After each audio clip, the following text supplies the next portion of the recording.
Assalamualaikum warahmatullahi wabarakatuh.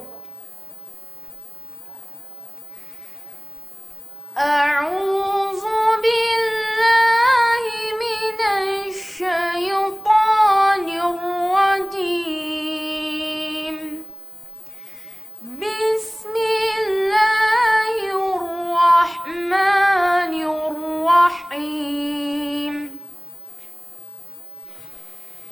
Lahu mu'aqqibatun min baini yadayhi wa min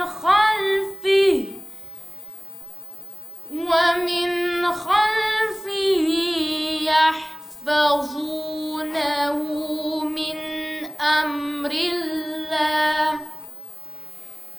Inna Allaha la yughayyiru ma biqaumin hatta yughayyiru ma bi anfusihim. Wa idza arada Allahu biqaumin su'an fala maradda lahu wa ma lahum min dunihi min wal. Shadaqallahul azim. Aku berlindung kepada Allah dari godaan setan yang terkutuk dengan menyebut nama Allah yang Maha Pengasih lagi Maha Penyayang. Baginya manusia ada malaikat-malaikat yang selalu menjaganya bergiliran dari depan dan belakangnya. Mereka menjaganya atas perintah Allah. Sesungguhnya Allah tidak akan mengubah keadaan suatu kaum sebelum mereka mengubah keadaan diri mereka sendiri.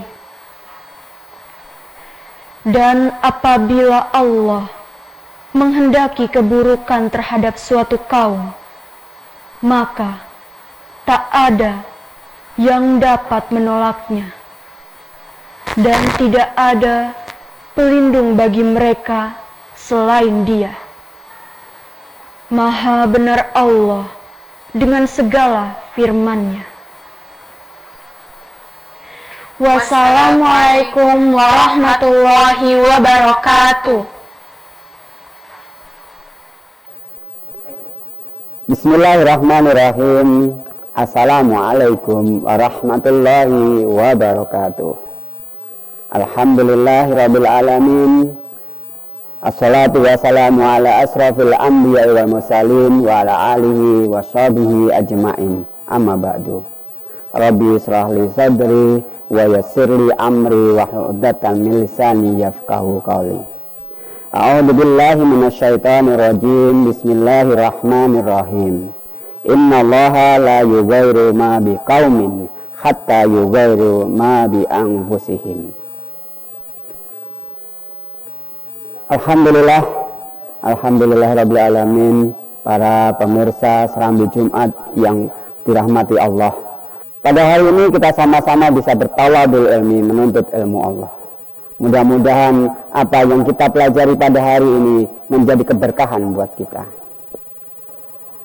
Pemirsa sekalian, kita coba pelajari, kita coba amati seorang yang berprofesi sebagai pemecah batu. Di pagi hari, seorang pemecah batu tersebut berangkat menuju tempat pekerjaannya di sebuah pegunungan. Dengan berbekal sebuah palu godam, pemecah batu tersebut bergerak menuju sebuah pegunungan yang di situ banyak sekali batu-batu besar. Dia memilih dan memilah batu mana yang akan dia pecah. Mulai dari pukulan pertama, dia pukul batu itu. Pukulan kedua berikutnya dipukullah batu itu. Namun batu itu belum menghasilkan sebuah pecahan yang lebih kecil. Kemudian dia balik kembali batu itu, dia pukul kembali batu itu. Pukulan ketiga, pukulan keempat, dan seterusnya. Sampai entah berapa pukulan yang dia pukul. Namun pemecah batu tersebut tidak putus asa. Terus memukulkan palu godamnya ke batu tersebut. Kemudian pukulan terakhir dipukulkan batu tersebut sehingga batu tersebut pecah. Nah, belajar dari pengalaman ini, belajar dari peristiwa ini, ada sebuah pertanyaan. Apakah pukulan yang terakhir itulah yang menyebabkan batu itu pecah? Tentu tidak. Kontribusi pukulan pertama, pukulan kedua, dan seterusnya itu memberikan kontribusi kesuksesan bagi pemecah batu itu untuk memecahkan batu. Pemirsa Serambi Jumat yang dirahmati Allah. Dalam kehidupan kita dituntut untuk senantiasa berikhtiar, berdoa, dan bertawakal. Dalam ilmu IPA ada rumus yang diajarkan oleh guru-guru bahwa usaha itu sama dengan gaya kali perpindahan. Ibarat sebuah atau mobil yang mogok di jalan yang terjal, kemudian beberapa orang mendorong mobil tersebut sehingga menyebabkan mobil tersebut bisa bergerak ke depan. Apa jadinya kalau seandainya gaya yang mendorong mobil tersebut tidak kuat? Maka yang terjadi, mobil tersebut akan mundur. Bahkan menyebabkan sebuah kecelakaan pada orang tersebut. Pemirsa Serambi Jumat yang dirahmati Allah, bahwa usaha dalam ilmu IPA itu merupakan gaya dikali perpindahan. Nah, ini kita bisa ibaratkan bahwa nilai usaha ini tergantung dari dua faktor, yaitu gaya dan hasil perpindahan mobil tadi bergerak. Usaha ini bisa menghasilkan 3 nilai. Nilai pertama, nilai yang positif. Artinya bahwa gaya tadi bisa menghasilkan sebuah hasil yang diinginkan. Mobilnya bisa bergerak maju. Nilai yang kedua, bahwa usaha itu dikatakan nol. Artinya usahanya sia-sia. Kapan terjadi kalau seandainya yang diinginkan mobil itu nggak bergerak? Bahkan yang ketiga, usaha itu dinilai negatif. Kapan? Kalau seandainya gaya dan perpindahannya itu berlawanan. Mendorong maju mobil ke depan, hasilnya mobilnya mundur ke belakang. Nah, itu disebut dengan usaha negatif.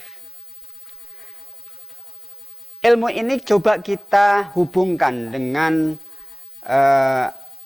sebuah wasiat atau sebuah ilmu ini kita akan hubungkan dengan ilmu yang diajarkan para ulama, bahwa kita harus menyeimbangkan antara usaha, doa, dan tawakal, atau ikhtiar, doa, dan tawakal. Dari persamaan IPA tadi, bahwa W itu adalah usaha. Kita ibaratkan W itu usaha atau ikhtiar kita. Nah, ini dipengaruhi oleh gaya. Gaya kita ibaratkan dengan dorongan-dorongan semangat, perbuatan-perbuatan kita. Yang kita harapkan dengan perbuatan-perbuatan kita, dengan doa-doa kita, apa yang kita usahakan berhasil. Dan sedangkan perpindahan kita ibaratkan sebuah ketawakalan kita kepada Allah SWT. Jadi senantiasa dalam setiap kita bertindak, kita mengharap keridhaan Allah untuk bisa senantiasa usaha yang kita lakukan itu mendapatkan sebuah nilai keberhasilan. Pemirsa Serambi Jumat yang Allah rahmati, terutama murid-murid SMP Islam Al-Azhar 9 Bekasi. Tentunya kita memiliki sebuah keinginan. Tentunya kita memiliki sebuah cita-cita. Bagaimana cita-cita atau keinginan kita ini menghasilkan sesuatu yang positif? Kita harus berusaha. Kita harus berikhtiar semaksimal mungkin. Misalkan, apabila seseorang ingin sebuah nilai ulangan yang baik, maka yang dilakukan oleh murid tersebut, dia harus berusaha semaksimal mungkin dengan belajar yang teratur, kemudian diselingi dengan beberapa action yang lain, misalkan bikin rangkuman dan segala macam. Nah, itu suatu action, gayanya. Nah, dan bertawakal, berdoa pada Allah agar apa yang dia kerjakan menghasilkan sebuah manfaat. Kesimpulan dari Serambi Jumat kali ini bahwa Allah tidak akan merubah nasib suatu kaum sebelum kaum itu mengubahnya. Demikian ilmu yang bisa kita pelajari pada hari ini. Kurang lebihnya mohon maaf. Assalamualaikum warahmatullahi wabarakatuh.